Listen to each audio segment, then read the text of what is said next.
Omushomo ogu gutebeekanisibwa ab'ekitongore kya SNV hamwe na Simlo Seeds. Ekinyansi ekikuzaara kikariiha kikakura mangu turahamu kandi ekinyansi ekikuba kiine amababi mingi kandi mahango hatwano ebinyansi ebibambagamba gwatamara na n'orubingo rwine ebintu ebyo byona turahamu nkiba nikyenda ohinga ebinyansi ebikusha biti habwokuba wahinga 1 acre nori sente zawe 3 ezikuhereza liti 15 daily kumara omwaka gwona tokuza kuronda ebinyansi ahandi so nikyo nkugambira abantu ngo at least hinga ebinyansi ori sente nke nokira omuntu oine ente 30 arikwiha muri 5.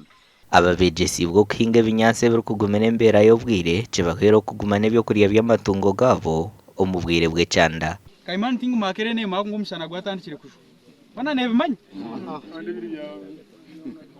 teka bichenjire akashana katandikire emwe byatandikire complaininga konka Kaimani oshateka buhereze ngo akashana kakozire ki ncumanyisa ngo ahakugumira omushana yerya revenue ingera ki yerya revenue bamwe mu bariisa beetabira omu kwegyesibwa oku nibagira ngu omushomo ogu gutebeekanisibwe omu kiire karungi. Omushomo guno gunyegeseze nk'oku tusemerire kuhinduraho omulingo tusinye kurisizamu ente zaitu kandi n'okwongera kugambira abagenzi baitu nk'oku omuntu asobola kulinda ente yakweta zero grazing. Sente yanje neisyanka kiro 5 nyine kugihereza ebyokurya bikwingana ki nikwo ente gikampereza amata marungi kandi ikabasa kumbera y'omugasho. Ekyakabiri kinyegeremu itaka lyaitu ritwine buli kiro nirufunda nk'oku twagambirwa itaka nk'oku likufunda tusemerera ente tugirimire